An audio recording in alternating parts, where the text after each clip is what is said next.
Hello, my name is Lori and welcome to Writings from the Hills. Today I am spotlighting a book called Zen and the Art of Whittling. It's by Callahan. He is an author from Western Ohio. This book was published in 2007 and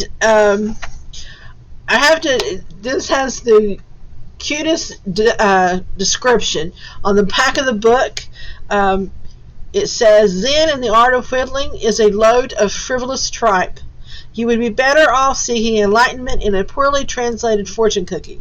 Yet it is fast and fun, and you often cannot help but giggle, in spite of your better judgments. That's quite a description for the book. It is 138 pages long.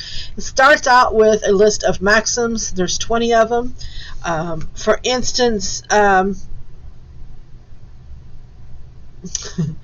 one of them, number 4, is you don't stop an egg-sucking dog by killing all the chickens. And number 6 is cute. There is right, there is wrong, and then there is family. That's one way of putting it. I'm going to start with the first chapter. It's labeled Uncle Jess. Uncle Jess was the oldest man I had ever seen. The oldest of my grandmother's 8 siblings, Uncle Jess was ancient. At least he seemed that way to a young child that had not seen many elderly people in his short time. Part of Uncle Jess's mystique for me was that he looked exactly the same every time we visited. His bald head and wrinkled chin were always shaved, but both invariably had a good week's worth of stubble upon them every time I saw him.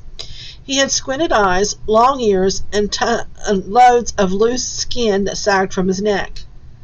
Uncle Jess was tall and thin, almost as tall as my dad, who was 6'2", and was always my yardstick for measuring grown-ups.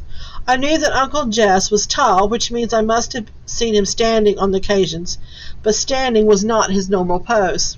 He sat either on his porch swing or at his kitchen table. The davenport and easy chairs in the living room did nothing more than hold down the area rugs during my visits. Being Uncle Jess was a lot more than just being old. He also wore a pair of bibbed overalls. For all I knew, they were the same pair year after year, but since his bibs always had a crisp new look about them, and since Uncle Jess did not smell particularly bad, that probably was not the case.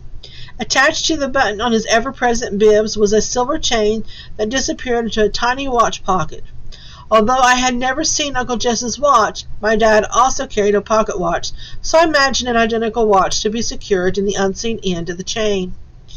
Along with his ever-present bibs, Uncle Jess always had a dip of snuff in his mouth. Even at a young age, I was pretty familiar with the different types of smokeless tobacco, but Uncle Jess used something so different and strange from what I had seen other adults use that it was yet another item that set him apart and made him special. Uncle Jess dipped dry powder snuff that he stored in a tiny metal canister in the chest pocket of his bibs. He scooped the tobacco from the can and into his mouth with an old silver baby spoon. The first time I witnessed the ritual, it completely blew me away. The snuff Uncle Jess used was important to me for 2 reasons. First, I had a deep respect for any man that could take something that looked and smelled so gross and stick it in his mouth. The gross factor was always impressive to me as a lad. Smokeless tobacco is neither for the faint of heart nor the weak of stomach. Second, and most important, I was a typical boy, and as such, I was mystified by the fact that Uncle Jess could spit really far. While sitting with his legs casually crossed on his front porch swing, Uncle Jess could spit with no visible effort and clear not only 10 feet off his porch, but also the additional 6 feet of flower bed directly in front of the porch. If you have ever tried spitting for a distance, it is hard, and Uncle Jess's talent sparked my imagination and encouraged me to be more than just one wet t-shirt front as I practiced this skill. I never tired of watching Uncle Jess spit. I was mesmerized by his expectorating prowess, and I dreamed one day to achieve perfection like that.